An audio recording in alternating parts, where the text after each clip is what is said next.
Now, in the very opening of the Aseret Dibros, we have, obviously, the Pasuk Anochi. Anochi Hashem Elokecha, Asher Hotzisecha Me'eretz Mitzrayim. Klotz Kasha right away. The Eibishter's opening up, telling us Aseret Dibros, a.k.a. the 10 commandments, 10 utterances, maybe is a better way of saying it. And he's saying, well, I'm giving you these mitzvahs, these commandments, and you should listen to me. Why? Because I took you out of Mitzrayim. Okay, fair. Is that the biggest claim to authority that HaKadosh Baruch Hu has, that he took us out of Mitzrayim? How about, Anochi Hashem Elokecha asher barasi shamayim va'aretz? I am Hashem, your God, who created the heavens and earth. That's surely a bigger claim to authority than I took you out of Egypt. And obviously there's the obvious answer, which is that Yitzias Mitzrayim is something that these people, the Eibishter was talking to Klal Yisroel at Matan Torah at Har Sinai, and these people just left Mitzrayim. So telling the Yidden, Anochi Hashem Elokecha asher barasi shamayim va'aretz, yes, it's a bigger claim to authority, but it was also a long time ago. No one there experienced it firsthand. Yitzias Mitzrayim is something that these people experienced firsthand, so it's more tangible.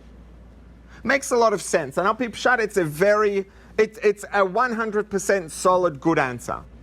But knowing the degree and the depth to which Torah is emes and precise, it must be that it's not just Pshat. There's got to be something else also deeper about the fact that the Eibishter chooses Asher Hotzisecha Me'eretz Mitzrayim as opposed to Asher Barasi Shamayim Va'aretz, which would have been a far greater claim to authority. B'chlal, each of us is capable of different things. Some of us have greater strength in different areas to each other. We have different strengths to each other, different weaknesses to each other. And the reason we have different strengths and weaknesses is because we're born with different koiches, different abilities. And our ability makes us able to do something. The greater our ability, the greater our capacity to achieve and to get things done. And if one person has greater, let's say, academic ability, they will be able to achieve more in Limud HaTorah. If someone else has a greater social abilities, they may be able to achieve more in Avos Yisrael, in Gemilas Chasodim, etc., etc. So each of us, and it could even be, let's say, that there's someone who is a real Yotze Min HaKlal Muchshar, someone who has incredible abilities, a hypothetical person who is better at everything than everyone else in the world that ever lived since Sheshus Yemei Bereshis. Hypothetical person. Even this person who's the best at everything is still only the best at everything because they were born, because the Eibishter gave them this specific, unique combination of koiches, of abilities. And it's those abilities that give them the capacity to achieve in proportion to those abilities. And therefore, what they can achieve may be greater than anyone else, but it's still going to be limited in proportion to the koiches that they have. So every single person has limitations on what we can achieve. And this is true both at the level of the guf, of the body, the physical capacity, the physical abilities of our body, and of the nefesh. Right? We say every morning in Birchas HaShachar and numerous times throughout the day, Rofei chol basar mafli lasos. Rofei chol basar, the Eibishter heals all flesh, or mafli lasos, and does wonders, let's say. It's probably the closest English translation. It's not exact, but does wonders. Obviously, the pshat that it's talking about is the wonders in the body. If you'd start to learn a tiny little bit of biology, it's not a wonder when someone's not feeling well. The number of things that have to work in perfect, unimaginable precision in the body for any organism, certainly a person to be alive for an instant, is just, the probability is impossible. So the fact that we're alive is mafli lasos. The Eibishter does wonders that we're alive. But there's another layer of meaning in mafli lasos. Every single one of us is a combination of a guf and a nefesh. We have a body. A body is effectively just a bunch of steak, really, right? A body plus a neshama is a person who's alive, breathes, neshama. So, and both of these things that make us up, we have a guf and a nefesh, each of them has a specific characteristics and specific abilities. So we have limitations on what we can achieve based on the characteristics of our guf, of our body. We have limitations on what we can achieve based on the characteristics of our nefesh, of our neshama. But before we were even created, there are already layers of limitations on what can be achieved. Right? One of the names of HaKadosh Baruch Hu is Makom. The Eibishter is called Makom. If you look in a Hebrew-English siddur, generally the translation of Makom is omnipresent. Present everywhere. The Eibishter is present everywhere. That's not technically a correct translation of the name Makom. Now, I'm not suggesting that I have a better alternative, because to do it more precisely would need like a paragraph, and that's obviously not an option. But there's a medrash that says, Lama nikra shmoi Makom. Why is the Eibishter called Makom? Mipnei shehu makomei shel olam ve'ein ha'olam makomei. Omnipresent means the Eibishter exists in every point in space. The Eibishter is present everywhere. That's technically true, but that's not what Makom means. Makom means that the Eibishter was there before space even existed. The Eibishter says, I have a taiva, I want to have a world. I want to have Yidden, I want to have Bnei Adam, I want to have Klal Yisrael, I want to have Torah, I want to have mitzvahs. Fine, so where does the world exist? The world exists inside of time and space. So the Eibishter creates time, the Eibishter creates space.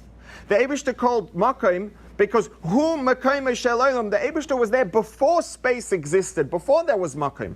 Then the Eibishter decided to create space, so now space exists inside of the Eibishter. Hu Makom Shel Olam, HaKadosh Baruch Hu is the location within which space exists. Ein ha'olam makomei. He doesn't exist in space. Space exists in him. So while it's true that the Eibishter is present in every point in space, that's not what Makom means. That's an outcome of Makom. Makom is that every point in space exists in the Eibishter. As a result, obviously, he's present in every point in space, so he's omnipresent.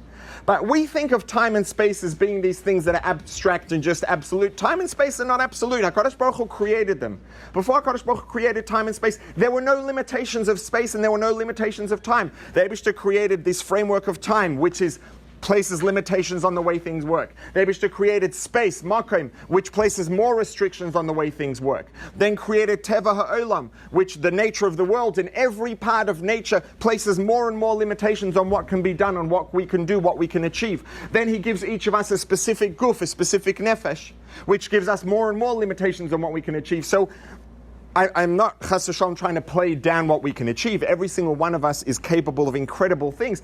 But lefi erech HaKadosh Baruch Hu, lefi erech infinity, it's nothing. There are so many layers of limitation on what we can achieve just as physical human beings.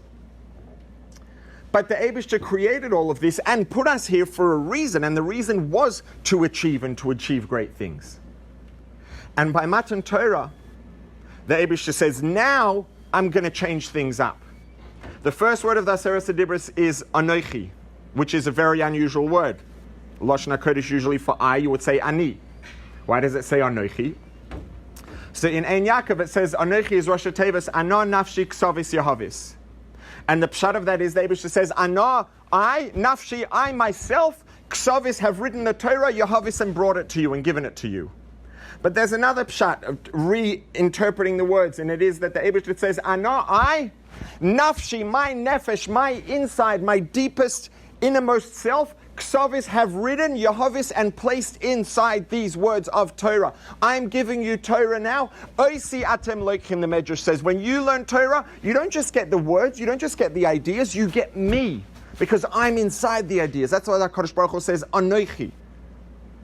So when the Eibishter gave us the Torah, he says, now when you learn Torah, now when you're Mekayim mitzvahs, oisi atem loichim. You're not limited to achieving based on time and space and your guf and your nefesh. Now you can achieve bli gvul, we can achieve infinity, we can affect all the olamas, we can affect. There's no limit to what we can achieve now through Torah and mitzvahs. Why? Because the Eibishter said, Anochi ano nafshi ksavis Yehovis, I'm giving you myself in Torah. And this gives us the ability to achieve infinity. It gives us the ability to really become infinite. When we give ourselves over to Torah and mitzvahs, we become part of infinity, literally. And now the Eibishter says, Anochi Hashem Alekecha Ana Nafshi Ksavis Yahavis Asher Hotzesicha Me'eres Mitzrayim. Mitzrayim is the same word with different nekudos as Meitzarim. The Eibishter says, I'm giving you myself now. Now that you have me, now that when you learn Torah, Mekayim mitzvahs, you obtain me, oisiatem loichim. Now, Asher Etzisich HaMeretz Mitzrayim. Now, with Torah mitzvahs, you can go out of all Meitzorim v'Hagbalos. You can transcend time. You can transcend the limitations of space, the limitations of your guf, the limitations of nefesh, the limitations of everything. Because in Torah, we have the creator of all of those limitations. The one who created the limitations says, now in Torah and mitzvahs, you have me.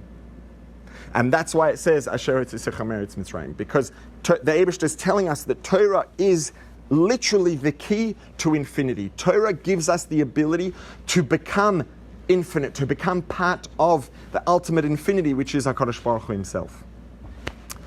And Be'ezus Hashem, in the schus of Torah and mitzvahs, we should be zeicher to experience the ultimate infinity.